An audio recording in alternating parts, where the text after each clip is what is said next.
Welcome everyone. My name's Noleen Bennett. I'm an infection control consultant employed at the Victorian Healthcare Associated Infection Surveillance System Coordinating Centre and at the National Centre for Antimicrobial Stewardship.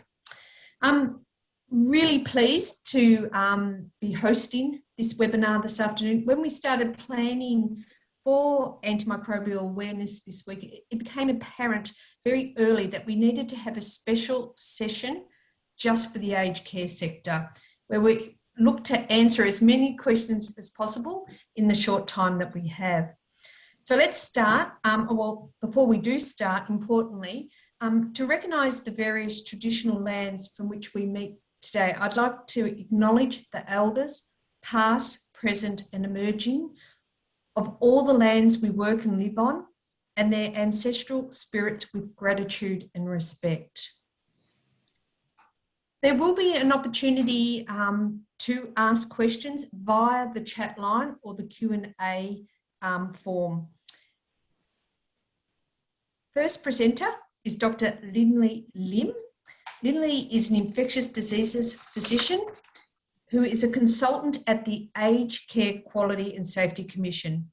She has postgraduate training in epidemiology and public health and holds appointments as an infectious diseases physician at VICNISS and as an antimicrobial stewardship lead in a Victorian Metropolitan Health Service.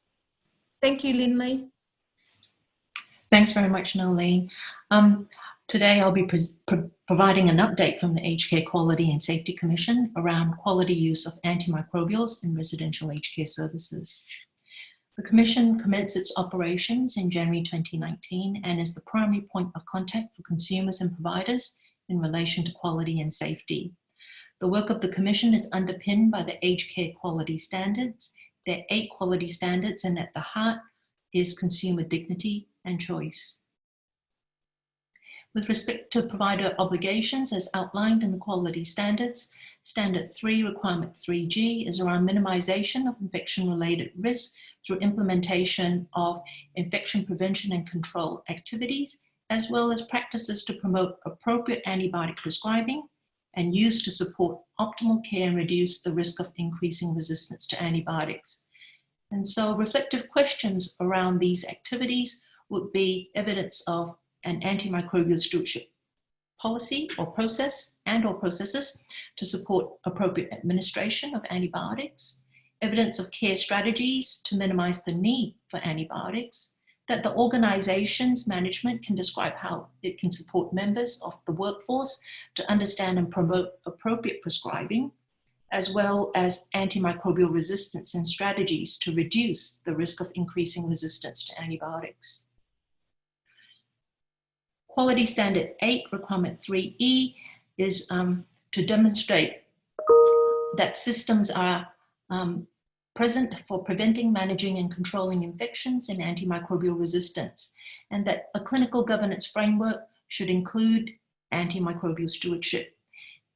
And so reflective questions around that would include evidence of strategies and practices to make sure that antimicrobials are prescribed according to best practice guidelines, that there is a systematic approach to clinical audit and data comparisons that supports improvements in clinical care, that the workforce can describe the accountabilities and responsibilities for its effectiveness, safety, and quality of clinical services provided, and the workforce can describe how data is collected to inform clinical performance indicators, that these indicators are meaningful, and they can describe how they lead to improvements in clinical care.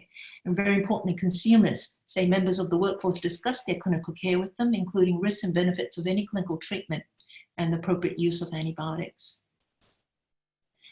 Antimicrobial stewardship is a focus for improvement in aged care services. Antimicrobials are commonly used at any point in time. 1 in 10 residents will be on an antimicrobial. 70% of residents are prescribed at least 1 antimicrobial course a year. The median is 3. And 20% of prescriptions are for prophylaxis. This is higher than what we would expect, given that there are few guideline indicated reasons for long courses of antibiotics for prophylaxis. Aged Care National Antimicrobial Prescribing Survey has reported over the last years that there are issues with prolonged duration of prescriptions and also high rates of PRN, or as required prescribing, for antimicrobials. And national surveillance reports show that there are high rates of antimicrobial resistance in Australian aged care services. For some key organisms such as Staphylococcus aureus, we see rates of MRSA higher in aged care than in the community and in hospitals. And E. coli, we see rates of cephalosporin resistance higher in aged care than in hospitals. So what practices can contribute towards antibiotic overuse? Broadly speaking, can be looking at antibiotic overprescribing or antimicrobial overtreatment. And with respect to antibiotic prescribing, that can be driven by the prescription of antibiotics for clinical or undifferentiated symptoms that may not or should not require antibiotics.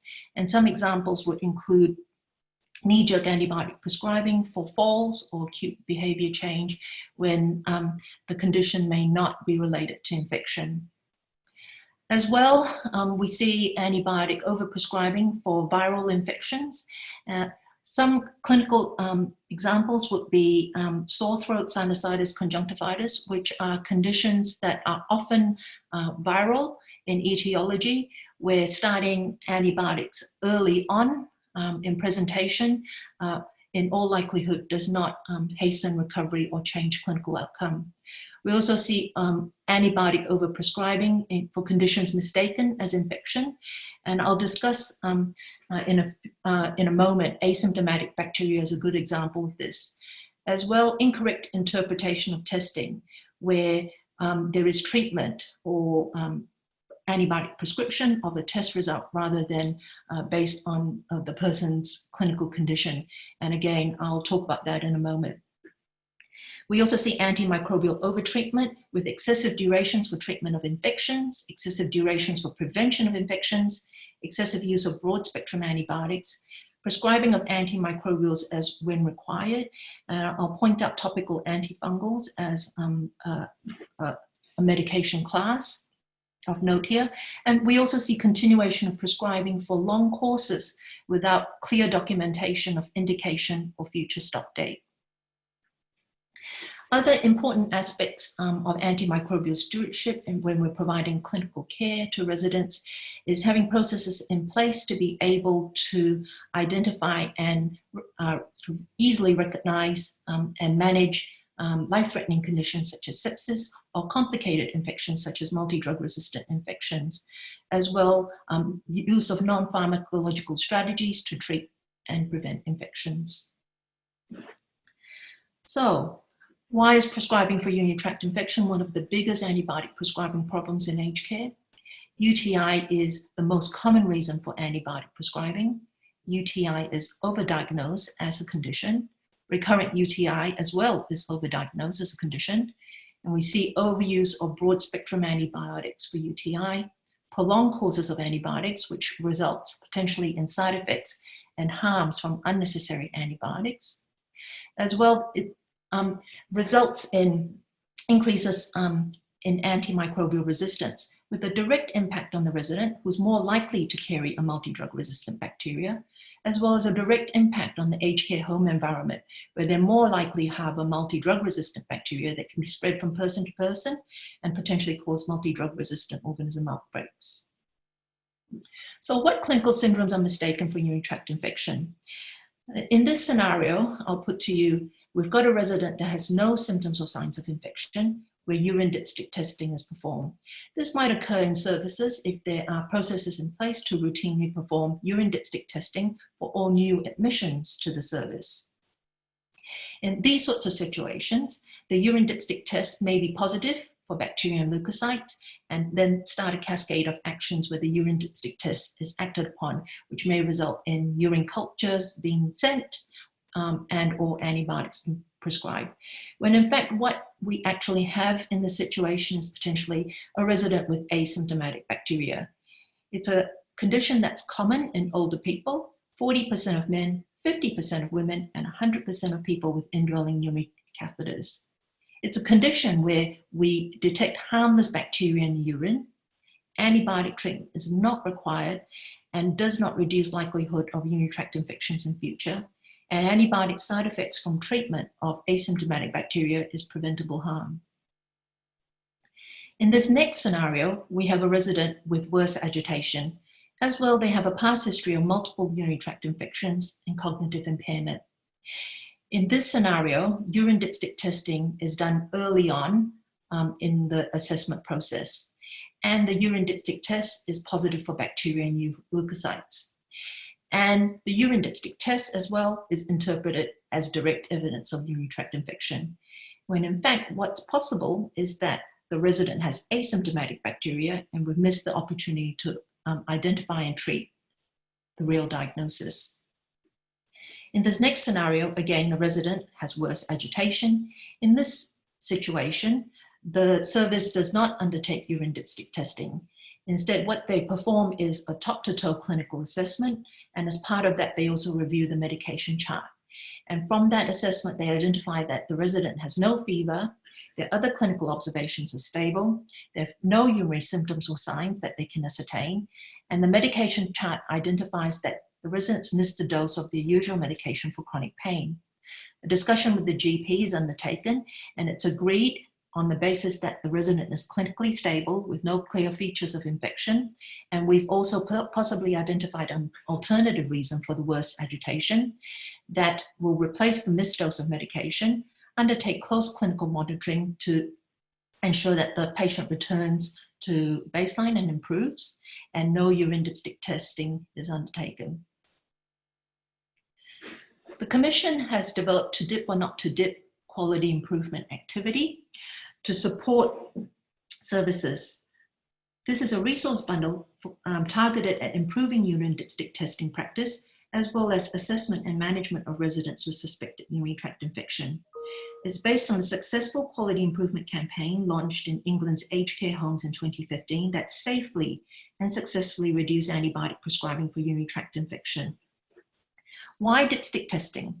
Well, what we know is that urine dipstick testing, when not needed, is a widespread and long-standing problem, and there is a high reliance on using these results to guide care.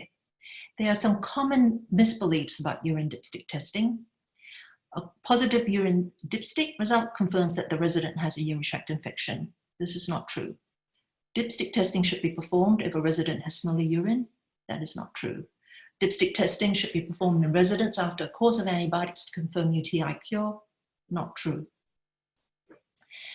The to dip or not to dip resources and other resources promoted by the Commission is available through the Commission's Antimicrobial Stewardship webpage. It's accessed through the Providers tab and clicking on Antimicrobial Stewardship. And from this landing page, users can then also access other pages that contains content on AMS provider resources, AMS clinician resources, and AMS consumer resources. The Commission's to dip or not to dip resource bundle includes a clinical pathway for streamlining approach to assessment and care for residents with suspected urinary tract infection. It discourages reflex urine dipstick testing by including prompts to consider other actions as part of the assessment process. It streamlines clinical assessment by providing a checklist of symptoms and signs to check out for, as well a flowchart to guide interpretation of findings. It also encourages the collection of urine for culture if suspected UTI is confirmed. It also has prompts to encourage assessment of hydration status and encourage fluid intake if the resident is dehydrated. It has utility as a communication tool when nurses communicate with doctors to ensure that all clinically relevant information is conveyed. This clinical pathway is aligned with the Therapeutic Guidelines Antibiotics algorithm for management of aged care residents with suspected urinary tract infection, as well as the Australian Commission for Safety and Quality in Healthcare work around asymptomatic bacteriuria. The resource bundle also has a UTI audit tool to track baseline and any changes in the quality of documentation of indication and review, as well as prescribing according to guidelines and review and cessation of long prescriptions for UTI indications, either for treatment or prophylaxis. To dip or not to dip is accompanied by a 16-minute video where the target audience is nursing staff, PCAs, GPs, and pharmacists. It provides information on how to diagnose urinary tract infection, how to manage it, and explains the pitfalls of urine dipstick testing. And it takes staff through the clinical pathway and how to complete it. To support implementation of to dip or not to dip in aged care services, the resource bundle includes case-based education comprising 3 case studies. The target audience of the education is nursing staff and PCAs, and it's been developed to be facilitated by aged care IPC leads or AMS champions in services, as well alternatively by pharmacists as part of their QUM activities. Case study 1 is how to recognize a UTI and what is not a UTI. Case study 2 is around clinical assessment and use of the to dip or not to dip clinical pathway. And case study 3 focuses on communication strategies when clinicians are speaking with residents and families regarding the pitfalls of unnecessary urinalysis or antibiotic prescribing. We recognize that consumers have a vital role in improving antimicrobial use as they or their loved ones are the recipients of care. Medication complaints are consistently the most common reason for consumer complaints to the Commission, and complaints related to infectious diseases, the 3rd most common after pain palliative care and sedatives. By indication, urinary tract comprises over half of the complaints received to the Commission around infectious diseases themes, followed by skin and eye conditions. And of the urinary tract indications, 1/3 are specifically relate to complaints around recurrent UTI, including complaints around the service not adequately monitoring for recurrent UTI or not diagnosing UTI in a timely fashion. 1/4 of complaints are related to inadequate or lack of clinical review. Addressing consumer concerns with effective communication and shared decision-making strategies is important when discussing with consumers reasons for antibiotic prescribing or not prescribing or de-prescribing. And the Commission has developed this brochure, Do You Need Antibiotics?, to support clinician discussions around this area.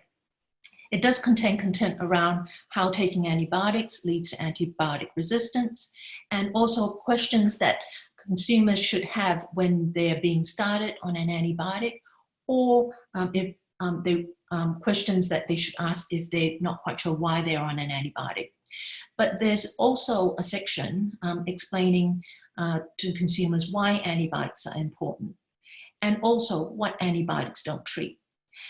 Antibiotics don't treat, as outlined in this brochure, many upper respiratory tract infections that are caused by viruses, some bacterial infections that get better quickly even without antibiotics, harmless bacteria in conditions where there are no symptoms or signs of infection, and examples of this would be asymptomatic bacteria or uninfected skin wounds. And when used for prevention of infection, examples of this would be using skin antifungal creams for months, or oral antibiotics started just in case infection may develop use for months, sometimes years. Other resources as a part of the to dip or not to dip bundle includes posters around urine dipstick testing and why they should not be the first step in diagnosing urinary tract infections. As well, there's a poster and information around preventing urinary tract infections and the importance of hydration in this area, including recognizing hydration and ensuring that dehydration doesn't occur. These resources and any of others that I mentioned today are outlined here. And the Commission is interested in hearing about the experiences of services around their use of to dip or not to dip resources and any of the other Commission developed resources. As well, we're really interested in hearing that if you have identified any other areas that would benefit from resource development to support AMS activities in your space, we'd like to hear from you.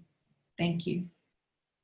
Thanks, Lyn-li. I might get you to unshare your presentation and just put your video on. And we have got time for one or two quick questions.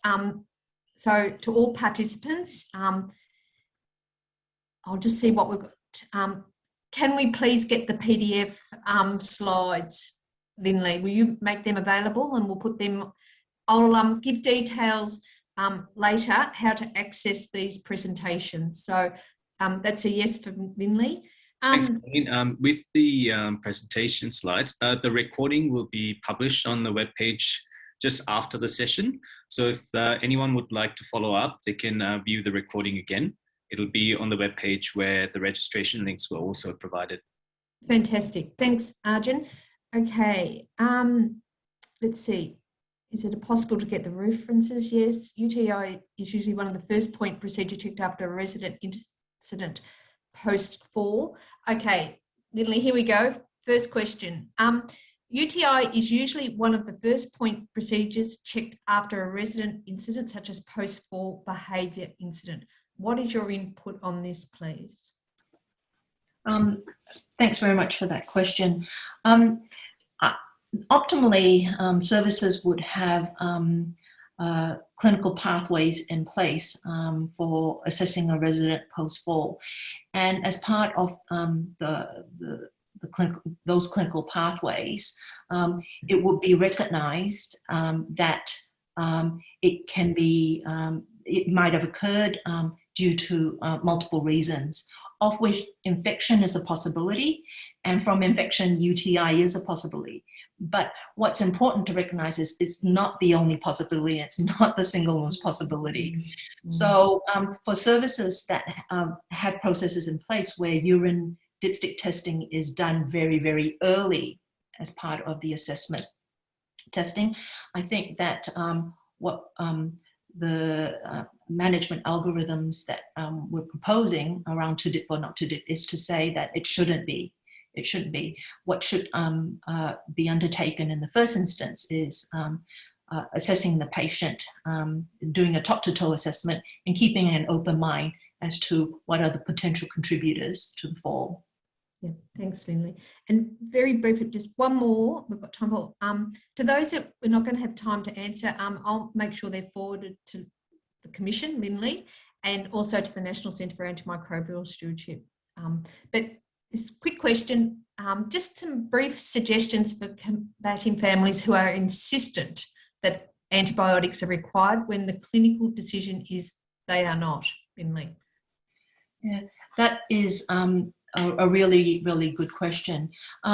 It's important that there are shared decision making processes, and that the clinicians are supported in this. So these are difficult discussions because sometimes what we're proposing is a change in practice in terms of what the family and the resident are expecting. If urine dipstick testing is performed early in the past, when they've requested it, let's say, I'll give you a scenario, smelly urine. That can sometimes be a trigger to say, can you dipstick the urine? And if that dipstick test is positive, then can antibiotics be prescribed? In that situation, it is sometimes a difficult and challenging conversation to have, because there's a lot of issues and concerns that need to be addressed.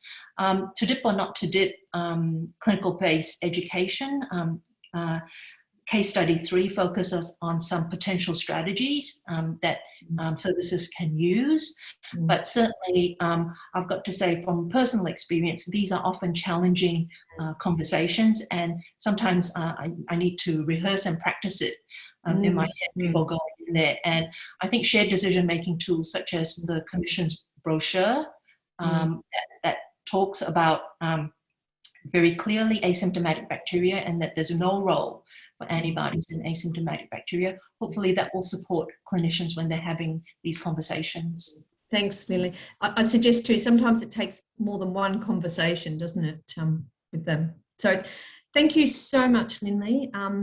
That was really informative. Our next presenter, moving on, Zin, I might get you to now share your screen, please, and whilst I introduce you. So Zin Fang is our next presenter.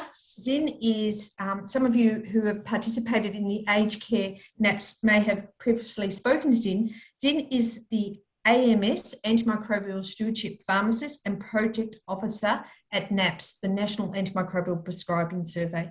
Zin today will be talking about basic principles of antimicrobial use. Thank you, Zin. Thank you, Noleen, for the kind introduction. Can you see that screen all right? I'm just gonna... We can, it just, there we can, yep. Ready to go. Thank you. Good now? Fabulous, thank you very much. All right.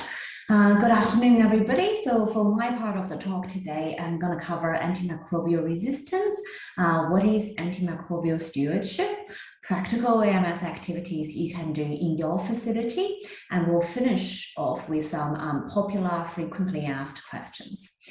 All right, so antimicrobial resistance. What do we mean by antimicrobial resistance? This is going back to basics a bit. So antimicrobials is a substance that inhibits or destroys bacteria, parasites, viruses, or fungi. So this includes antibiotics, antifungal, antiviral, and antiparasitic agents. So when we say antimicrobial resistance, it refers to the resistance of a microorganism to an antimicrobial. So this is the evolution of resistance is a natural phenomenon. So this goes to evolution and the selection pressure. However, it is accelerated with the increased antimicrobial use. So to understand that a bit better, if we look at this diagram here, so here we start with this group of bacteria. Some of them are not resistant. So those in blue are sensitive, whereas two of those in pink, they representing the resistant strains of this group of bacteria. So you apply this selective pressure to this group. What's going to happen is you're going to kill off those ones that are sensitive to this drug. However, you're not going to touch those ones that are resistant. And then what's going to happen is those pink ones are going to reproduce, and now you've got the entire group that's pretty much resistant to this drug you've previously used, which means you can no longer use this drug. And not only this is the problem for all those bacteria here, we know that some bacteria can give their drug resistance to other bacteria through the transfer of genetic materials, and this obviously would cause more problem. So a very well-known example of this is the bacteria Staph aureus. It is part of our skin flora, and it is also a common cause of infections in both the hospital and the communities. So people with methicillin-resistant Staph aureus, or MRSA, are 64% more likely to die than somebody with the drug-sensitive strain. And having the resistant strain means medical procedures such as surgery, C-sections, hip replacement, cancer chemotherapy, and organ transplant. All those procedures becomes riskier. And the cost of AMR, antimicrobial resistance, to the national economy and the health system is significant. That means like drugs that normally we expect to work doesn't work, so you need more expensive therapy. You have prolonged hospital stay, admissions to ICU, as well as the reduced productivity of both the patient and the caretakers. So it definitely is a significant problem. So what are some of the drivers of antimicrobial resistance? Those differ in resource-poor settings and resource-rich settings. So in resource-poor settings, you can say that things like lack of access to clean water, sanitation, and hygiene for both human and animals contributes to the development of resistance because they cause infections. Poor access to quality, affordable medicines, vaccines, and diagnostics also play a role because they prevent the infection from being appropriately treated. Now, if you're looking at a more resource-rich setting, the misuse and overuse of antimicrobials is a big part of it, as well as poor infection and disease prevention and control in healthcare facility. as well as the lack of awareness and knowledge in both the general public and the healthcare workforce. So easiest solution to this, you may think, is why don't we just develop more antibiotics? Now, as you can see on this diagram here, once penicillin was discovered, we went through this golden era of discovery. And during this period, not only new antibiotics were being discovered left, right, and center, we are also discovering new mechanisms of action. So bring new classes of antibiotics are being discovered. But if you look beyond this period and into the more recent years, you can see what is being called a discovery void. Now, there are many reasons to this, but what we can also highlight is if we do not change the way we're using or abusing antibiotics right now, the new antibiotics will suffer the same fate as the current ones and become ineffective. And sometimes it's surprisingly short, the period between something that's discovered to it no longer works very well. All right, so we know the risk of antimicrobial related adverse events in Australian healthcare facilities and aged care facilities is high. And this refers to both the direct adverse effects, that's when you give something to a resident, they develop side effects, allergies or toxicity that's directly related to the use of the drug in them. But what's also important is what's recognized as this indirect adverse effects. So that's things like you give somebody a drug, it modifies their gut flora, and it results in what's called a C. difficile infection. Now, if you've had anything to do with it, you know that it causes really violent and unpleasant diarrhea, and it is a significant problem, especially in the aged care facilities when you're dealing with residents in those facilities. And C. diff and other antimicrobial resistant organisms can be transferred from one resident to another. So the patient right in front of you may have never had an antibiotic in the last 3 years. However, they've got this highly resistant bug they're battling because the person next to them passed it on to them just through being in proximity of this patient. So this is obviously a huge problem that is recognized by the World Health Organization. And in May 2015, the World Health Assembly adopted a global action plan on antimicrobial resistance, as shown here. And antimicrobial resistance is listed as one of the 10 threats to global health in 2019. And in Australia, we've got our own national AMR strategy, and there are 7 objectives, 2 of which is particularly relevant to you. So that's 2, infection prevention and control, and 4, appropriate use and stewardship. So you may not realize this, but what you do every day as a direct care worker helps to minimize the need for antibiotics. So that's the things like vaccinating staff and residents to prevent influenza and pneumonia, removing urinary catheter as soon as possible, so you remove this nice little reservoir for bugs to just replicate. Safe feeding to prevent aspiration, therefore preventing aspiration pneumonia. Managing skincare to avoid pressure sores and ulcers, and therefore the chance of them being infected. Good hand hygiene to prevent spread of infections. So it comes down to this really simple equation. Fewer infections means fewer antibiotics, and it means less resistance. So antimicrobial stewardship, what does this refer to? This refers to the appropriate and safe use of antimicrobials to reduce patient harm and minimize the incidence of development of resistant organisms. So this essentially refers to we want to use what we have well, therefore we can use it longer. Lyn-li has covered this in great depth, so I'm not going to go into too much about the aged care accreditation standards, but I'll just highlight this to you that AMR and antimicrobial stewardship is relevant, and it affects both the workforce and organization. So let's have a look at some of the practical AMS activities you can do in your day-to-day work. Having a policy document from senior management is important. This gives you a mandate to act.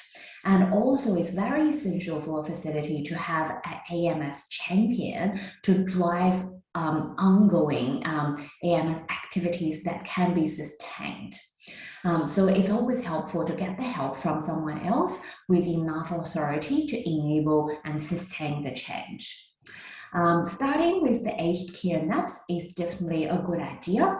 Now, what's important is not to see the survey as just one of those things that's added to your already very busy schedule. It's very important to use this as a good opportunity to involve as many people as you can, to get as much help as you can. So this starts the conversation and makes people feel they're involved and they have the ownership of this initiative. So using this as a starting point, you can use the result of your survey to identify which other areas your facility is not performing well, and therefore you can plan your interventions, activities, and guidelines. And remember, to do the survey is only the starting point. To be able to feed back the results is very important, and what's most important is to have a plan to actually drive change. So here is an example of an Ams Policy Template that you can use to guide you, and that can be downloaded from our NCAS website. And we need to always remember AMS is the responsibility of the whole organization and the workforce. So this includes the execs and the senior management, as well as doctors, nurses, direct care workers, infection control practitioners, and pharmacists. And any of those people can lead a successful AMS program. So why are nurses and other direct care workers so important in the area of medication management, which is what AMR falls under? You guys are such a large percentage of the Australian healthcare workforce. You work in many different settings where antimicrobials are prescribed, dispensed, and administered, and you're such a constant presence in the resident care setting. You are ideally positioned to advocate for the resident. A doctor might be able to prescribe the antimicrobial, but you guys are the ones who are gonna know, is this person getting better? Are they getting worse? Is this the third week they're on this antimicrobial with no visible improvement? And you work very collaboratively with other healthcare teams and members. So when we talk about medication management, so it extends beyond just prescribing. It actually includes dispensing and administration, and direct care workers are predominantly the administrator of a medication. So when we're talking about giving a drug, we often, you guys would know very well about the 5 rights, which are right patient, right drug, right route, right time, right dose, very self-explanatory. But what's known as the 9 rights adds those 4 on top of it, which is right documentation. I'll show an example of this in the next slide. Right action, I'll go into this a bit more. Right form, right response, and may I add to this, the right duration is particularly important when it comes to antimicrobials. So looking at 7, what do I mean by right action? Right action refers to when a nurse is administering a medication, he or she must ensure it is prescribed for the appropriate reason. For example, it is not appropriate to administer an antibiotic for a viral infection. And what do I mean by the right response? This refers to once a medication is administered, the nurse or the direct care worker should monitor the resident to ensure the medication has the desired effect or response. So you can say that if we see antimicrobial stewardship in aged care homes as the GP's sole responsibility, you're undermining all of those components of appropriate dispensing and administration.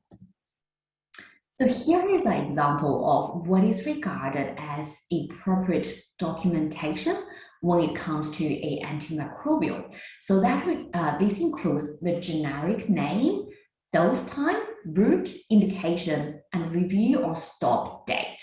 So an example of this would be cefalexin. So cefalexin should be documented as 500, like in this example here, 500 milligrams 12 hourly for acute cystitis commenced on the 1st of the 11th, 21st review stop date of this particular date. And you can say, I'm sure based on, you know, your what you say in your practice, it's very rare for indications and review or stop date to be documented. However, for the order to be current and for you to know it is still a appropriate order, those two are essential components. Here are some of the other actions that you can do to drive antimicrobial stewardship in your facility.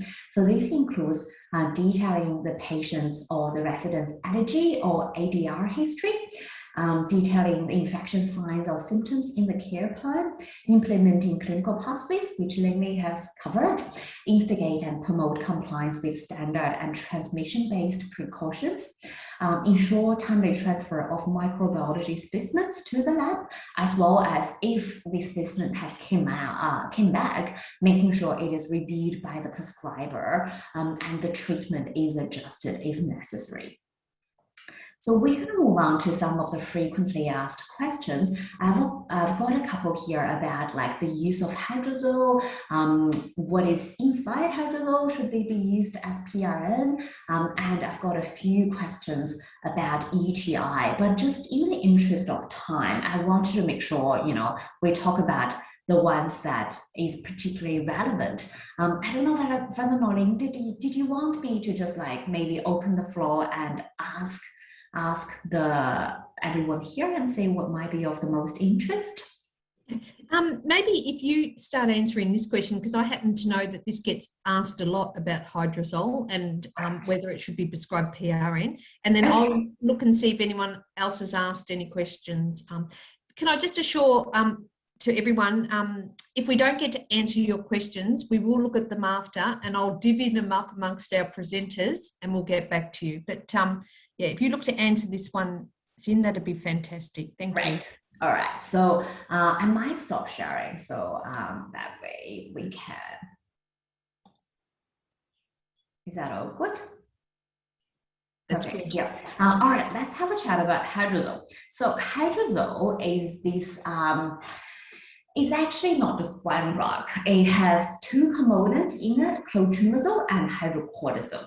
Hydrocortisone is a steroid and clotrimazole is an antifungal. The problem with hydrozole is it is this combination product, but one of it is intended to be used for a decent amount of time because we want to, the antifungal, we want to use it regularly and continue it for 2 weeks after the symptoms subsides.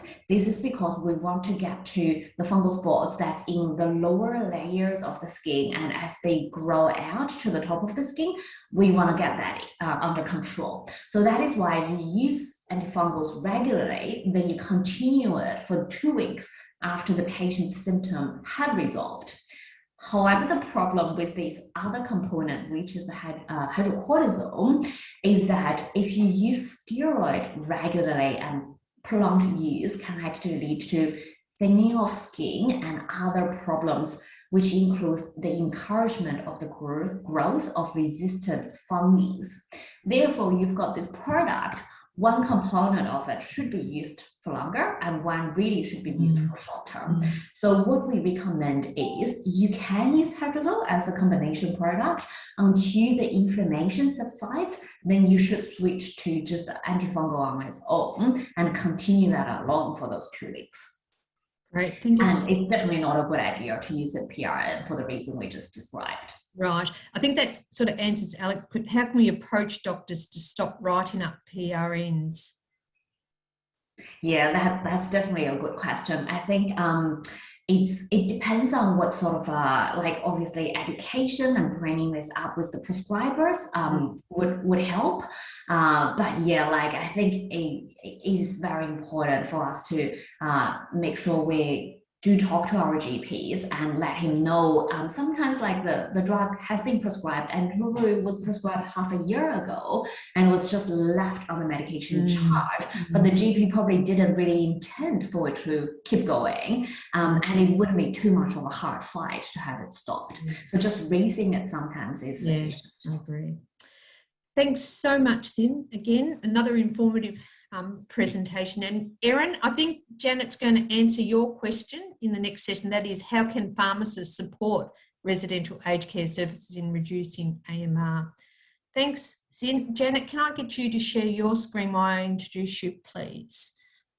So, Dr. Janet Sluggett is a pharmacist, a senior research fellow at the University of South Australia, and a researcher at the Registry of Senior Australians based at the South Australian Health and Medical Research Institute. Janet's research focuses on maximising the benefits and reducing the risks related to medicine use among older people receiving aged care services. Janet has led numerous collaborative research projects to improve medicine use in aged care homes. She has a particular interest in optimising antimicrobial use in aged care homes. Thanks, Janet. Thanks so much, Noleen, and it's great to be here with you all. Excellent.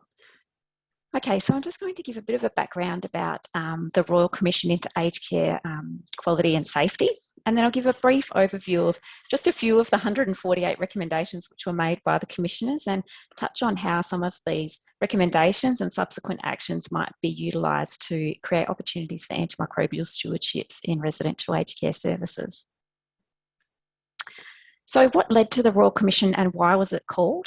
I guess there's been numerous reasons. So over the last 10 to 20 years, there's been multiple reviews and inquiries into various aspects of aged care sector. And I guess there's been increasingly highlighted issues about the safety and quality of some aspects of care in certain facilities. And so I guess the culmination of all of this was an investigation that was launched by the ABC Four Corners.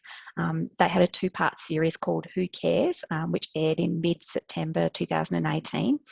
And as part of the development for that program, they had put out a call for information about aged care, and they received responses from more than 4,000 staff, facilities, and aged care industry and representatives about the safety and quality of aged care services in Australia. And so that special, as I said, aired in mid-2016, and it really highlighted a range of potential concerns across some aged care facilities. So instances of resident neglect and malnourishment, chemical and physical restraint, families putting hidden cameras in residents' rooms and the like. So I guess since there was these, huge range of potential issues identified in some aged care services, there was increasing public and political pressure that was mounting. And so the day before this episode aired, the Prime Minister Scott Morrison announced that there would be a Royal Commission into Aged Care Quality and Safety. So some of you might be thinking, well, what is a Royal Commission? We hear about it all the time, and certainly those of you working in aged care have probably heard about it quite a bit, but might be interested to know exactly what it is. So it's basically an independent investigation that was set up to look at investigating the quality of aged care services in Australia, and then make recommendations about how to improve some of the issues identified and deliver aged care in a better way, with a particular focus on policy and regulation type mechanisms that could be utilised. So there were two commissioners appointed for this Royal Commission, and the first step of that process is to then agree on terms of reference. And that terms of reference basically sets out the parameters which they will and won't be looking at during the Royal Commission. And so I guess although the terms of reference didn't specifically include antimicrobial stewardship or infection prevention of control, it did reference clinical care and medication management, which are obviously really important to these activities. So obviously from the photos, the hearings are held in a courtroom. The Royal Commission has the power to hold public hearings and call witnesses and also compel evidence. And it's quite a costly exercise to run a Royal Commission. So in the final reports, the Commissioners gave an estimate of their expenses for the Royal Commission, and it was around $92 million. So it's quite an expensive undertaking. So the Royal Commission turned out to be a 2.5-year inquiry, both because of COVID, I think, and also because of the sheer amount of evidence that was presented during the Royal Commission. There was an interim report titled Neglect that was released in October 2019, and that really highlighted 3 key areas for urgent action. One was around reducing the wait time for home care packages. The other was about reducing reliance on sedating medicines such as antipsychotics. And the third was around reducing the reliance on residential aged care for younger people with disability. And then COVID hit, nearly 18 months into the Royal Commission, and then that led the commissioners to then put out a special report and investigate the impact of COVID-19 on aged care services. And I'm sure as many of you working in this space are aware, one of the recommendations in that special report was around the appointment of IPC leads in the aged care services, and obviously that's an area which has since been implemented. So there was a huge amount of evidence collected. There was around 10,500 submissions, 23 public hearings and workshops, and that sort of culminated in the final report being released in March this year. And so on the right-hand side, you can see a picture of the final report. There was 5 volumes. There's 8 different publications as part of those 5 volumes. And so if you're going to read anything, I guess, read volume 1, which is the summary of recommendations. And so what did the commissioners find? There was obviously a huge amount of evidence presented and synthesised. And so some of these issues that I've got on this slide are issues that were raised by the commissioners in the interim report about some of the issues that they had heard during the hearings. And I think it's also important to note that alongside these issues that were highlighted, 1/3 of all the online submissions to the commissioners focused on information or potentially concerns about medication management issues, and another 1/3 did mention concerns about clinical care. And so obviously, while antimicrobial stewardship was not necessarily specifically addressed, there were obviously other aspects relating to infection prevention and control and hygiene that were raised during the hearings. So I was one of 2 pharmacists that appeared at the Royal Commission as an expert witness, and the other was Associate Professor Juanita Breen, who's an expert in psychotropic use. And so she largely focused on that topic. And my appearance was a couple of months after hers. And so I was asked to focus on all other types of medication management issues in aged care. And I'd also co-authored 2 reports that had gone to the commissioners around the use of antipsychotics and antidepressants and benzos, and how that changes in the year before and after a person enters residential aged care. So the council assisting the commissioners also asked me to present the results of that work as well. So the Royal Commission hearings were held all around the country to make things equitable, and so I appeared at the hearing in Darwin. And so essentially the process is, or was for me, I was given 5 days to submit a written statement that addressed all of the commissioners' questions to me. So I dropped everything and wrote a 33-page statement, and then I gave 2 hours of testimony in the courtroom in Darwin. And as you can see from the photo there, it was quite warm and a little bit stressful, but it was an amazing opportunity to be able to speak more about particularly medication management issues in residential aged care, and some of the issues highlighted on this slide, including things like antimicrobial stewardship and medication reviews. So before I jump into some of the recommendations from the final report, I just wanted to take back and just discuss what is a medication review, because it is one strategy that can be utilised as part of an antimicrobial stewardship strategy in residential aged care facilities. So the Rmmr program is a long-standing program. It's been going for nearly 25 years in Australian aged care facilities, and it's really an individualised service at the resident level, which is designed to identify problems relating to medicines use, and also identify strategies to potentially target and prevent those problems from happening in the future. So essentially, RMMR's medication reviews require a GP referral, and then after the pharmacist has received the GP referral, they visit the facility, they look at the case notes and the medication charts, talk to the resident or the family, and also talk to the staff in the aged care facility. And they identify whether there are any medication-related issues. And then they write a report back to the GP that highlights any concerns and helps the GP to put together a medication management plan for that person. So on average, we know that this service is effective in identifying medicines-related problems. On average, it identifies between 3 and 4 medication-related problems per review. And medication reviews are recommended on entry for all residents on entry to the aged care facility and when their clinical circumstances change. But how often are medication reviews provided to new residents? And so I just wanted to sidestep here and show you some data from the Registry of Senior Australians, which is a national aged care repository which I work with as part of my research, and some results of a study in which we looked at how long it takes for a person to receive a medication review after they first enter a residential aged care facility.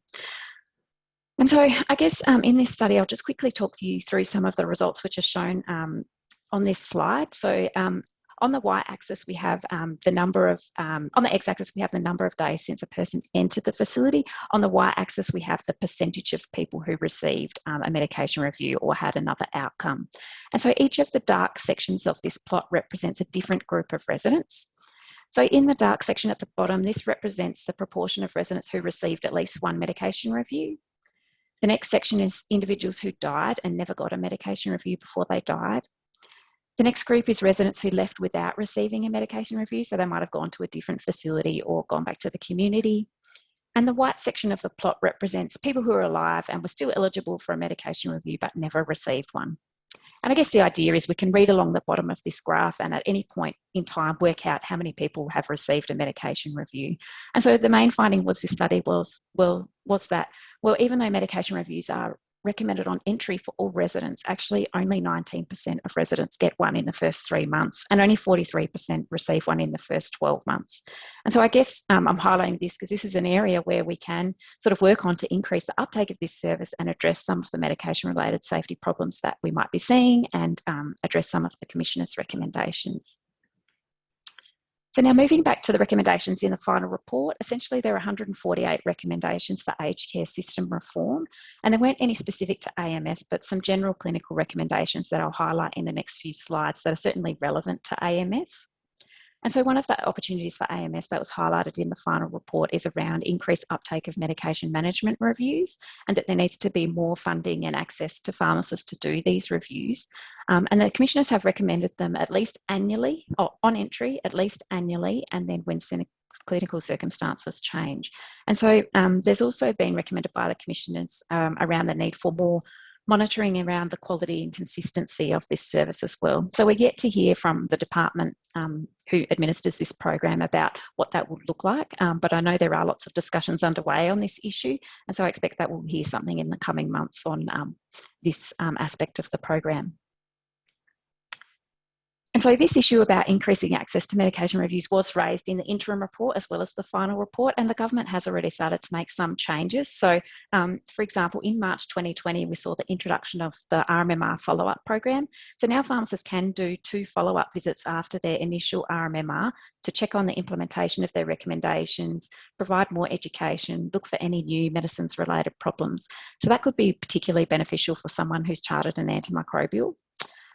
We also saw that there's an increase in the amount of funding for that pharmacists are paid to deliver QUM services. So the Quality Use of Medicine Service is another pharmacist-delivered program in residential aged care, which is more at the facility level. So it's more about education sessions, pharmacists collecting audit data and reporting back on that, participating in medication advisory committee meetings. So that payment has increased. So I just want to draw your attention to the increase in funding for that program and potentially so that you can think about how that could be targeted towards AMS activities. So the 2 other key recommendations were recommendation 36 and 38. So that recommendation was around the need for aged care providers to retain allied health professionals for their clients. And there was a little bit of disagreement in the wording around this recommendation between the 2 commissioners, but essentially they have recommended that a range of allied health professionals be employed within facilities, and this includes potentially pharmacists to, I guess, provide more services on the ground. So from a pharmacist point of view, this would be participating in clinical governance activities, providing more education and resident level activities in the aged care facilities. And so this recommendation is under review with the department at the moment who administers the medication review program. And I expect that, you know, our profession, our pharmacy profession is pushing hard for pharmacists to be on the ground more in aged care facilities. And I'm hoping that in the next 6 to 12 months, we will see recommendations and changes arising as a result of those recommendations. Another big opportunity for improved resident care with regards to medicine safety and effectiveness and transfer of information is around recommendation 68, which focuses on the adoption of an electronic medication management system by all aged care providers. And so, although I'm not sure if we'll meet this recommendation by July 2022, we're certainly going to see greater uptake of these electronic medication management systems.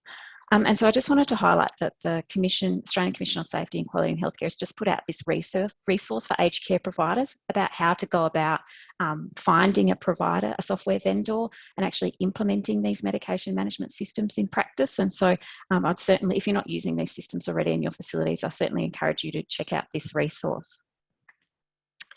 And then I just wanted to highlight as well recommendation 66, which focuses on improving information transfer between residential aged care and hospital care.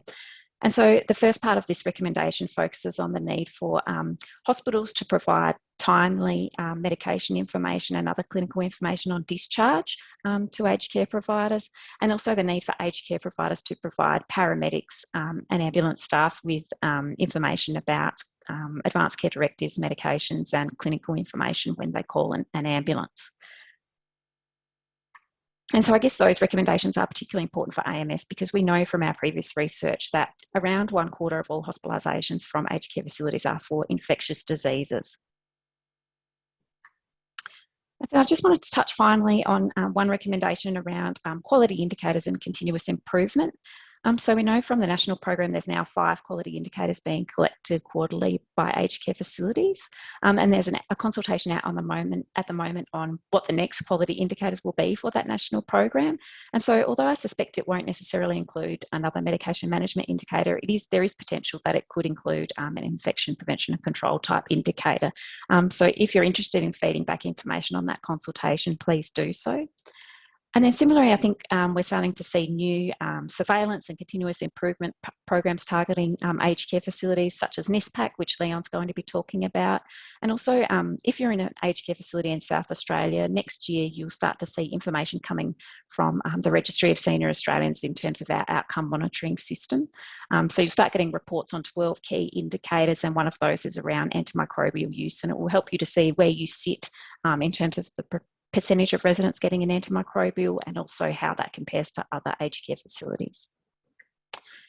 So this is my final slide, and I guess as part of this talk I've highlighted several key recommendations, and so I'm encouraging you to think about how these might be adopted in your facilities to support antimicrobial stewardship activities. So potentially with the Rmmr program, can you try and use it to target individuals who've got like a history of UTIs or who are on an antimicrobial, particularly if there's no duration of use or indication charted, or for residents who might be thinking of having an antimicrobial side effect. In terms of the QUN program, as I said, there are pharmacists that can contribute to medication advisory committee meetings, deliver educational activities. So, are there extra services that you can ask from your pharmacist around AMS? And again, our profession is really pushing hard for this pharmacist embedded within aged care facilities model, and that is under review at the moment. And so obviously having pharmacists embedded with more time on the ground in aged care facilities will help with AMS activities. And so I guess my main message is around, if you're working in aged care, talk to your pharmacist that you liaise with in your community pharmacy and that provides medication reviews to talk about how you could potentially leverage some of these opportunities for AMS. So I've finished there and hand back to you, Noleen. Thank you. Thanks so much, Jen. If you could stop sharing, lovely. And from Paige, if pharmacists will be more involved and on the floor, will they be initiating medication changes with GPs as well as liaising with families and residents? Definitely, I think definitely liaising with families and residents. I think that's a really important role and that pharmacists can and should be doing as part of their medication reviews and other activities when they're on the ground more in aged care. I think definitely while they wouldn't necessarily be at this stage, pharmacists aren't doing any prescribing or deprescribing themselves in aged care, so they wouldn't be changing medication charts themselves. They definitely would be, I guess, being in the facility, they'd be able to get to know the GPs a bit better. They would see each other. We know that when there's close collaboration and communication, everybody's on the ground together, we're more likely to have recommendations taken up into practice and acted on. And so I think that model of working potentially more closely together will help us to see uptake of recommendations around potentially deprescribing. Yeah, thanks so much, Jen. Some really important recommendations. Thank you. Moving on, Leon, if I can get you please to share your slides whilst I introduce you. So Associate Professor Leon Worth is an infectious diseases physician and clinical researcher. His research interests include infection surveillance in aged care and emerging trends in infections due to multi-resistant organisms. Through appointment with the Victorian Healthcare Associated Infection Surveillance System, he actively implements and validates healthcare infection surveillance strategies across Victorian hospitals and aged care homes. As a national leader in infection prevention, he is engaged in establishing standardised frameworks for reporting of key healthcare associated infections. Thanks, Leon. Oh, thanks, Noleen. I trust you can see these slides adequately. I can, thank you. Yeah, good. Okay. So thanks for the kind invitation and also the opportunity to speak today. What I am focusing upon is, of course, the National Infection Surveillance Program for Aged Care, which we've been regarding as NISPAC, this new acronym to add to your large list probably of other acronyms in aged care. But my purpose today is really to provide a high-level introduction to each of you who are on screen today, to inform you, to make you aware of the NISPAC program, and also to perhaps whet your appetite to see and to explore whether there are synergies with some of the work that you're already doing, to understand how this fits and to see the remarkable potential that this research will be offering over the forthcoming funded period we have with this grant. So I'll take us through the background and context for the grant, high-level discussion only concerning the objectives, the project and the outcomes of NISPAC, and then highlight for you also the vast number of collaborating teams and investigators that are necessarily involved in this work, and how you might like to make contact or reach out should you wish to provide feedback or ask questions about NISPAC. As some of our speakers this afternoon have already alluded to, residents in aged care homes are vulnerable to a whole range of infections. This is an at-risk population. I won't go into all the reasons this afternoon, but one of the reasons is to do with comorbidities and an immunocompromised state, but also the movement of residents as they transition from acute care facilities and back again. This trajectory and movement involved in models of care does contribute to the risk of acquisition of a range of infections. Notably, and Lyn-li and others have alluded to this, there is a risk, quite a high risk at times for drug-resistant infections in residents of aged care homes. And this is one of the key drives behind the need for enhanced monitoring and surveillance. We know too, through some of what Janet's been providing for us this afternoon as well, the substantive prescribing that occurs in the aged care sector, and that at times, sometimes the antimicrobials that are prescribed may not be warranted nor necessary, at least for the period of time that they are administered for. So there's risks here in terms of the potential for untoward impact of contribution to antimicrobial resistance where such prescribing behaviours are occurring. The aged care quality standards, of course, they point in the direction of a facility or an aged care home performing appropriate risk assessment for the prevention, detection and control of infections, including the recommendation for an infection prevention and control plan. And then more recently, and just thankful that Janet's gone before me to outline all those details in the findings of the Royal Commission. But one of the requirements here for dedicated IPC leads are now in aged care facilities. We know COVID has come upon much of the aged care sector and in almost every jurisdiction. Lots of things that could be said about this, but the high risk nature of the population, the poorer outcomes that have been observed, and also the collaborations and relationships at national and jurisdictional levels that have been necessary by way of supporting the responses. We could list a whole lot of lessons from the COVID pandemic to date, but I just wanted to highlight really that there has been a recognised need for resourced infection prevention programs, and that staff that are involved in these programs are properly engaged. There's education, support, and the necessary tools provided to enable a sustainable program to be in place. And one of the key things that I note as an investigator on this particular grant is that we've seen through COVID the enormous need for monitoring and reporting, and for this to be done in a sustainable yet robust manner through the various components of the aged care sector. So why monitor? It's not about just counting, it's not just about looking at data. It's about monitoring in terms of being able to inform appropriate actions in aged care. I won't go through each and every one of these reasons for monitoring of infections and antimicrobial use in aged care, but I think it goes without saying that monitoring supports the reduction in morbidity and mortality that's seen with infections, as well as inappropriate antimicrobial use. Monitoring also guides our actions, enables the burden of illness to be measured. It enables programs to be adequately supported, the dedication of resources, and also reassures staff. A zero is not a bad thing when you're monitoring or performing surveillance. It helps staff to be reassured that a program is adequately functioning. The ability to detect changes, the ability to understand the natural history or the course of an infection, and then of course in support of epidemiological research in the aged care sector. And finally, the need for monitoring is also in favour of and in support of meeting regulatory and accreditation requirements in aged care. So, welcome to the NISPAC program. The objectives of this program, first of all, is to develop a comprehensive and useful infection and antimicrobial use surveillance program, specifically for use in Australian residential aged care services. And I'll just make note of that here today. It's specific to the Australian environment. This is not about cutting and pasting a program or a framework from elsewhere to make it fit. This is about developing, in some respects, from the ground up, what will work, what will be effective, and what will be sustainable.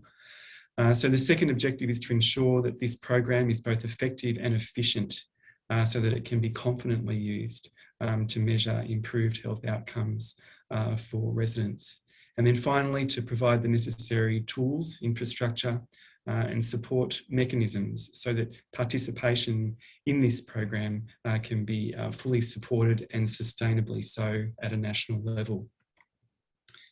I highlight here for you some of the key collaborating groups, three which I want to draw our attention to, although we have numerous investigators and collaborating organisations. But these three in particular, because they handle and already have quite a track record in terms of data repositories, data warehousing and reporting at national or at state level. Of course, the Registry of Senior Australians, and again, just to give thanks to Janet for her presentation, but she is the investigator that we are working with in this grant, the ROSA group.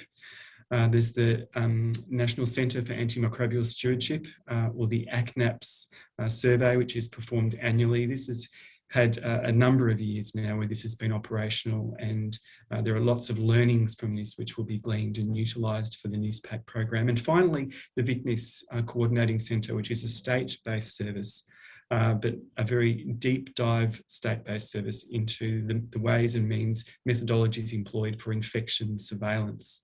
These three working together to provide an integrated platform, an integrated means by which data can be captured as well as interpreted and reported nationally through the aged care sector. This, of course, is funded as an NH and MRC Medical Research Future Fund grant. My time isn't long enough to talk to the research in any great detail.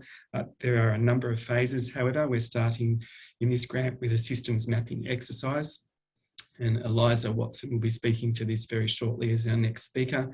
ROSA integration will then be taking place in terms of linking data from VICNISS, from ACNAPS to ROSA, using a third-party linkage via the Australian Institute of Health and Welfare, piloting the program, implementing and evaluating, and then finally putting forward the National Implementation Plan, which is the grand finale of this grant, is to reach that and to arrive at that through consensus, feedback and evaluative pathways. My time is short, so I just wanted to show you, without going into the details here, some of what's already done in the aged care sector. Investigators on this grant are very aware of what is already in place. This is building upon existing track records to provide an integrated process rather than developing or stating that there would be new works that would necessarily be required. You can see on screen Antimicrobial use is surveyed. There is some point prevalence work that's done. There's also some continuous surveillance that is performed in some aged care facilities for key organisms, key infections of interest. But all of these need to be considered. How does it work? How does it look? What's going to be feasible from a national perspective? Because we could provide some proposed surveillance modules on top of these existing ones. UTIs, for example, I noticed the questions we've had this afternoon concerning UTI. This is a key area that needs to be monitored and potentially in a continuous fashion. And this is what the program itself will be looking towards. The timeline here, just to make you aware at high level, that piloting implementation phases will occur into next year and the following year, 2023, as I say, with the National Implementation Plan being developed into 2024. We currently find ourselves in the pre-implementation phase. The earlier phases of this grant having commenced just a couple of months ago. This process is to inform the design of NISPAC. Lots of pertinent questions. What's known about infections and antimicrobial use in aged care facilities? How will NISPAC contribute here? What's the role of performance indicators, and what barriers and enablers will potentially impact upon the implementation of the NISPAC program? These are some of the steps that are either in part or soon to take place as part of the pre-implementation stage. As I say, Eliza will speak to that very shortly. ROSA integration is one of the key project deliverables, and the VICNISS and the aged care NAPS surveillance data to be linked with ROSA to provide information that enables an understanding of the effectiveness of existing surveillance programs. So looking at the project outcomes at a glance here, I think this is one of my near final slides. The grant itself is looking to be meeting objectives that are representative of the sector, supporting national quality improvement initiatives of the Aged Care Quality and Safety Commission, supporting the national AMR strategy, and in support also of aged care consumer groups. We're very mindful of the partnerships and the necessary work that needs to be done synergistically with our collaborators, supporting also accreditation assessments in aged care. The outcomes of this grant will allow appropriate allocation of infection prevention and control resources, increased knowledge across the sector, and improved health outcomes for aged care home consumers, staff, and visitors.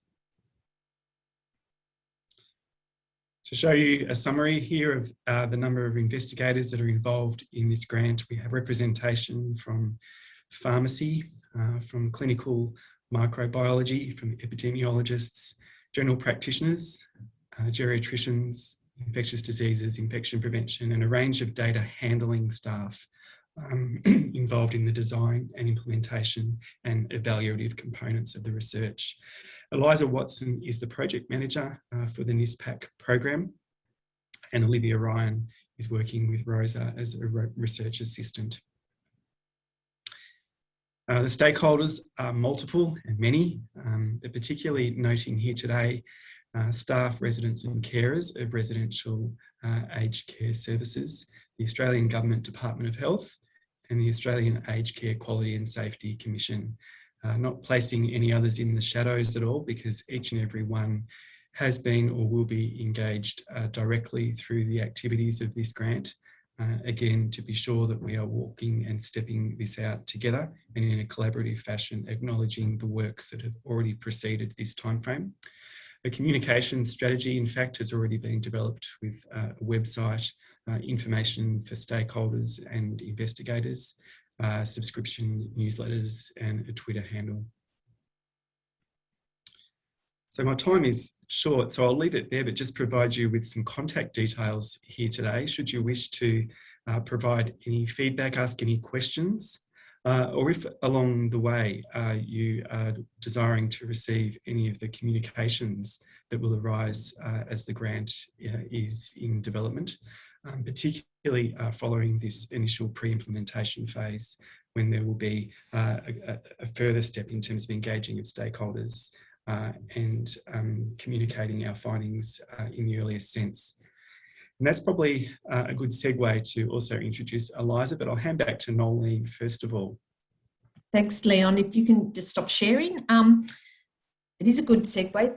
Thanks so much. And so too the comments that we've got through from both Yvonne and others, just in regards to the IPC roles need to be full-time if you want the role to be performed efficiently and effectively. Some IPCs are only allocated 2 to 5 hours a fortnight to perform the role. It should be a dedicated role on its own, as it is important. Yeah. And yeah. I think we do recognise, thanks Yvonne, the need for some further clarity around this and even the support, dare I say it, even the lobbying for this to ensure that it is appropriately being resourced and supported. Yep. That's the sort of feedback we're looking for too. Thanks, Yvonne. So with that, we might move on to Eliza. As Leon said, thanks, Leon. As Leon said, Eliza is recently joined the NISPAC team as project manager. She has training in infectious diseases and climate change and health and completed a Masters of Public Health at Monash University in 2018. Prior to joining NISPAC, Eliza worked as a research assistant at the Alfred Monash University Department of Infectious Diseases, focusing on surgical site infections, but also antimicrobial stewardship. Eliza, I might get you to share your screen. We'll go from there. Thank you. Sure.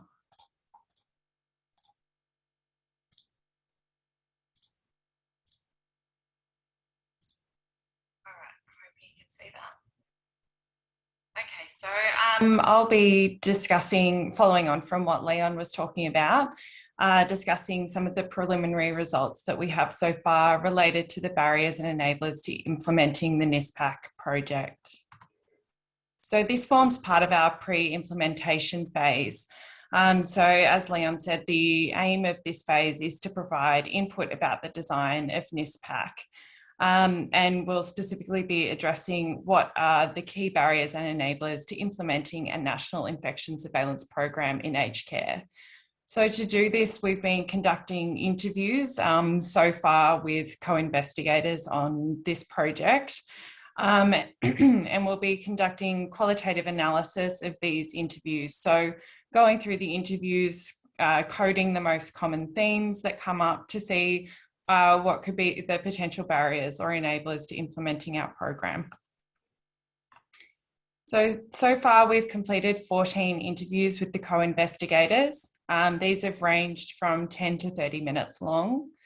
Our co-investigators, as Leon mentioned, come from a range of different clinical and research backgrounds. So they come from areas such as pharmacy, epidemiology, microbiology and infectious diseases. And they're also involved in aged care at different levels and have experience in implementing programs in aged care and implementing infection surveillance programs in healthcare more broadly. So far with these interviews, we haven't reached data saturation yet, likely because the co-investigators come from such different backgrounds. They're bringing a lot of different perspectives. But hopefully down the track, when we have received ethics approval, we'll be able to recruit more stakeholders and conduct more interviews, and then we'll be able to reach data saturation. So we're using inductive coding. So this means that we're looking at the data and seeing the themes that come up most frequently, and then assigning codes to those common themes. So I'll start by discussing some of the common barriers that have been brought up by our participants in relation to clinical staff. So I'm sure a lot of you know that staff who work in aged care are very busy. They have a lot of different things that they need to be attending to. And this means that they often have limited capacity to participate in new initiatives. So this can be a problem because they are generally the people in aged care who have to shoulder the burden of participating in these new programs. There's often limited resources to support these staff, and they frequently have time constraints which prevent them from being able to participate. There were also concerns from our participants that the concept of infection surveillance might be something that's not widely understood by staff in in aged care, and that there could be issues around knowledge about data entry and interpretation of data. There were some enablers in relation to clinical staff. So one thing that came up quite frequently from our participants was that materials for staff need to be really clear, simple and effective so that they can be quickly understood by staff on the go. As I mentioned before, we know that staff in aged care have a lot of competing things that they need to attend to. So to be able to have materials that they can look at really quickly and get a quick understanding of what the program is about is really important. Something else that needs to be mentioned on these materials is the purpose of the data collection. So really highlighting why we're undertaking this program and the importance of entering this data correctly. Another thing that will enable the implementation of this program is providing ongoing training and support to staff. So having access to clinicians and experts in the field that staff in aged care can reach out to ask questions, having ongoing online training or face-to-face, depending on what staff would prefer. This can reduce the burden to staff in undertaking these new programs. There were also some barriers in relation to management in aged care and resources in aged care. As many of you are aware, I'm sure, there are a lot of competing priorities in aged care, particularly around meeting accreditation. And unfortunately, infection surveillance and surveillance of antimicrobial use just might not be a priority for aged care facilities. There's also issues around a lack of appropriate technology and resources. So there might be quite varied technology between different facilities. Some might be using electronic prescribing, others might still be using paper-based prescribing or paper-based medical notes. And it could just be that sometimes technology is out of date or a web browser is out of date, and that can make it quite difficult to take on these new initiatives. There's also limited funding in aged care to be able to support staff to undertake training. The most common enabler that came up in relation to management in aged care, this was mentioned by almost all of our participants, was that we need to be creating top-down buy-in. So for this, I mean that we need to be creating a really good communication strategy that outlines the value of the NISPAC project to management, and really specifically highlighting the benefit that it provides to residents. So overall, we basically need to be highlighting why aged care homes need to be participating in this. Another topic that unsurprisingly came up a lot in our interviews was in relation to COVID. But it was interesting with our participants that they were sort of split between whether COVID would act as a barrier or an enabler to implementing NISPAC. Obviously, last year, particularly for Victorian aged care, there were really extensive outbreaks and a lot of different infection prevention and control had to come into place that aged care staff needed to quickly undertake. So it's possible that this has caused a lot of burnout and change fatigue for staff. On the other hand, COVID has highlighted the importance of undertaking infection surveillance. So it's possible that staff are more aware and management are more aware of why something like NISPAC is really important to reducing the burden of infection in aged care. So while this is just preliminary results at the moment, it is encouraging to see that these key themes that we've picked up on already are supported by previous research into program implementation in aged care. So key barriers that have come up in previous research are in relation to time constraints for staff and their heavy workload. Also a shortage of skilled staff, so staff who might not have a complete understanding of certain important concepts. And on the other hand, enablers were that it's really important to have support from management in aged care and the importance of clear, effective and simple educational materials.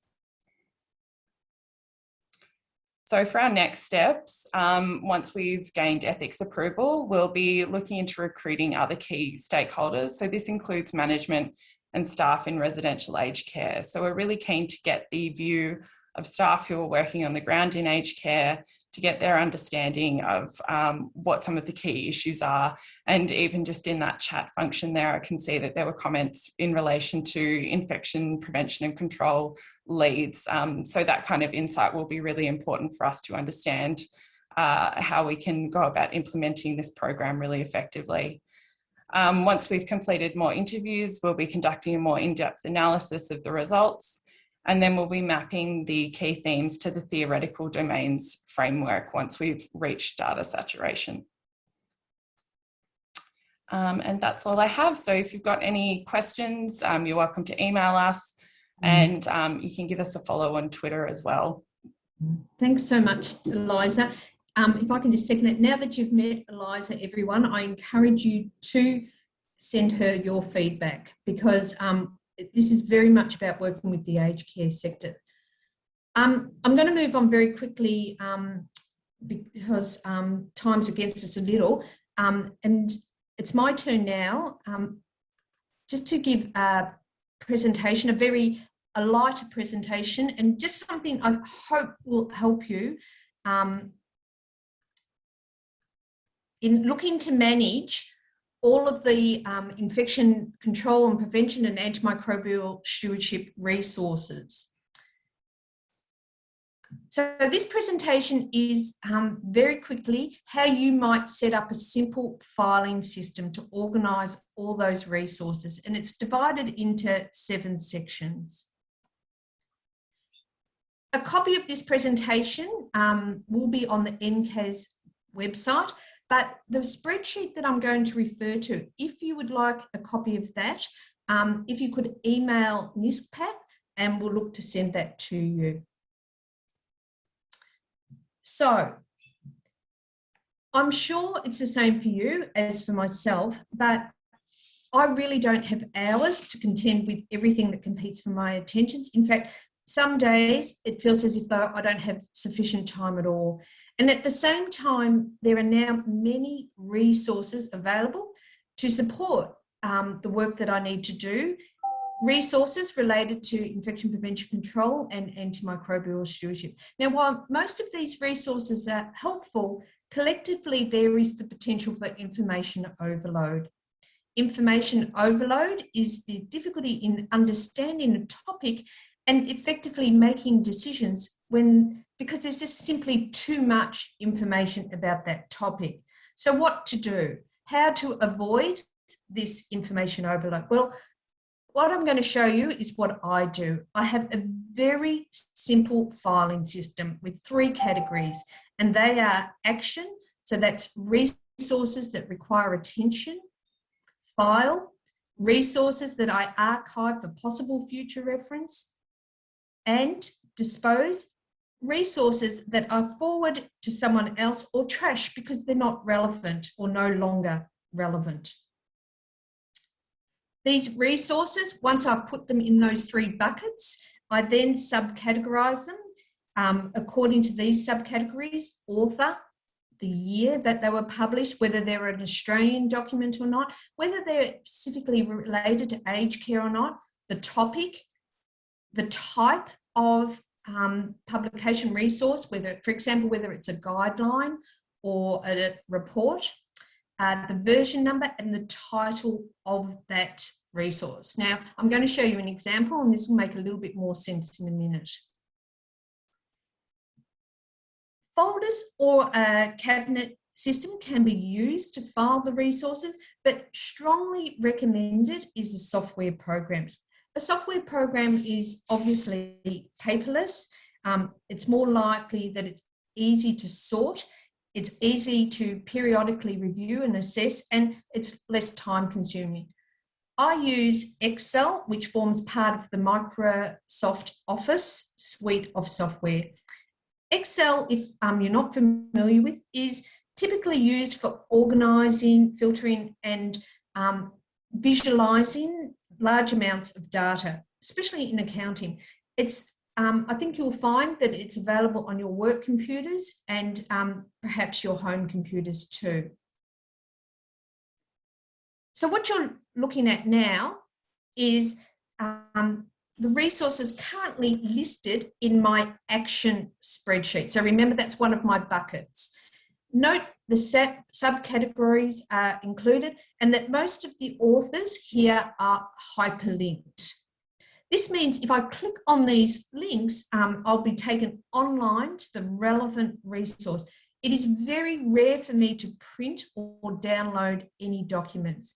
Now, 4 important resources that are always in my action file, and they are the guidance and resources for providers to support the aged care quality standards, the aged care module and user guide for multi-purpose services, the Australian guidelines for the prevention and control of infection in healthcare, and the therapeutic guidelines antibiotic.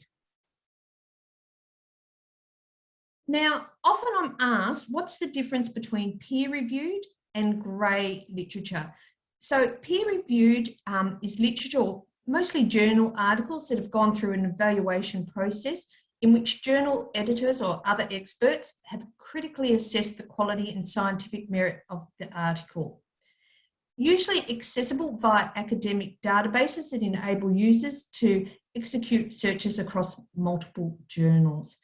But if you're new to working as the infection prevention control lead, for example, in aged care, you'll probably be looking more at the grey literature. And the grey literature is the catch-all term for information published non-commercially, such as by government agencies, industry bodies, and academic institutions.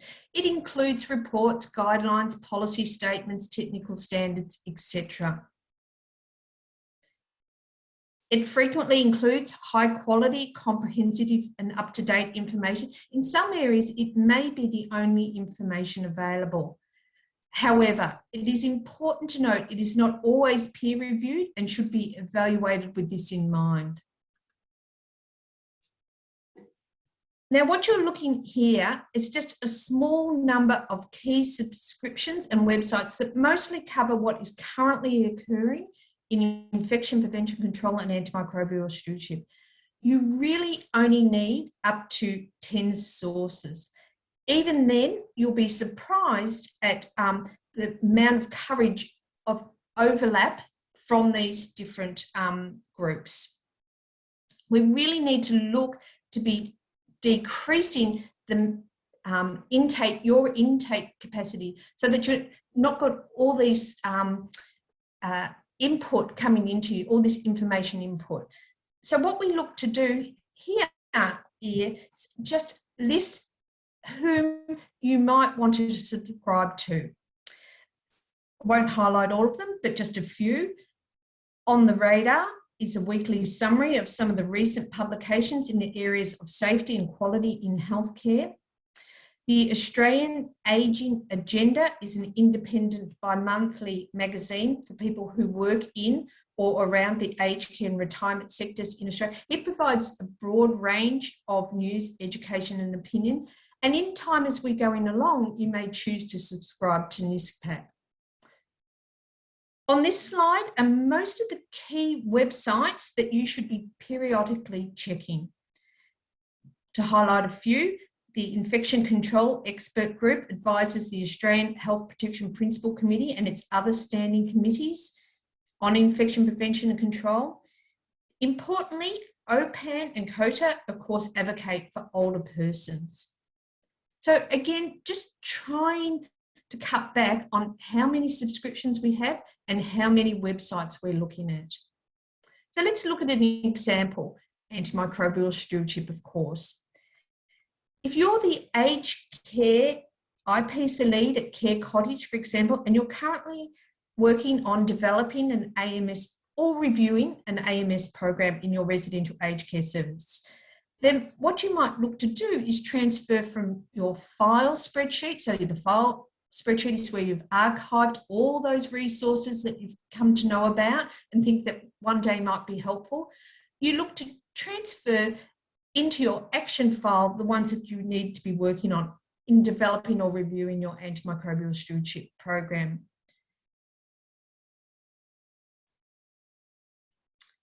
Here, I also just add that extra spreadsheet around file tools, and that's just where I look to list all those posters, those information sheets that might be helpful in whatever task I need to undertake. Note, I've highlighted in my action file the current campaign being undertaken by the Aged Care Commission, and also list all the tools that Lyn-li made reference to as part of her presentation about UTIs. Once I've got those tools in my action file, then I will look to download them, again using the hyperlink. Really important, for those that are choosing to print all your resources, really hard to keep up because often there's version changes, particularly you've probably come to understand when we're working through a pandemic, often very hard to keep up with the version changes. But if you're hyperlinking, I only ever look to download them when I need to be working on related tasks. So these are the current AMSA resources that I'm looking at. Two I want to highlight is the Therapeutic Guidelines Antibiotic, already been highlighted, and the Commission's campaign. First of all, with the Therapeutic Guidelines Antibiotic, there's an excellent chapter on the principles of antimicrobial use that I recommend you might read. And Lyn-li's already highlighted, but this pathway, the assessment and treatment of aged care facility residents with suspected urinary tract infections is worth looking at too. And that's what the Commission's campaign is based upon.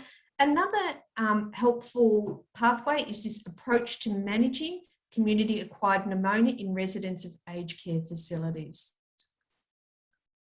And just lastly, I truly think the Commission's recent campaign is excellent. And I say that because it offers both the clinical pathways for residents without a catheter and with a catheter, but for you all, it looks to support you in applying that clinical pathway by giving you these extra tools. So in summary, because I dare say, particularly if you're new in your role, if you're the aged care IPC lead, it may well seem very much overwhelming at the moment, and particularly in knowing that you have very limited time. I would say to you, if you set up a simple filing system using a software program, only display the resources for your current project and look to decrease your information intake. As I said, my spreadsheet, if you would like a copy of that spreadsheet, if you think that might be helpful to how you set up your filing system, then if you just email NISPAC, we'll look to send that to you. Stop there, stop sharing my screen now. And just check, I can see there's lots of questions. Okay, probably more statements and questions. Because I'm mindful of the time, and as host, I'd just like to thank all the presenters for giving their time and their expertise. I think you will agree, there's so much, as I started this webinar, it's very obvious that we need to be supporting aged care with infection prevention control and antimicrobial stewardship. There's a lot to learn as we go along. So to you, thank you for attending. If you have any follow-up questions, you are welcome to contact us. We will look to have future webinars that we hope you will join us. But in the meantime, thank you, and thank you to the presenters. I myself, I too learned something this afternoon. So thank you, everyone. Thank you, Noleen. Thank you, speakers and the attendees. The recording of the session will be available later today. And as Noleen mentioned, you can email NISPAC at MH for the spreadsheet and other information about the NISPAC project. So thank you, everyone. Thank you, Arjun. Thanks, Leon, Janet, Zin, Lyn-li, Eliza. Thanks, everyone. See you later. Thank you. Bye.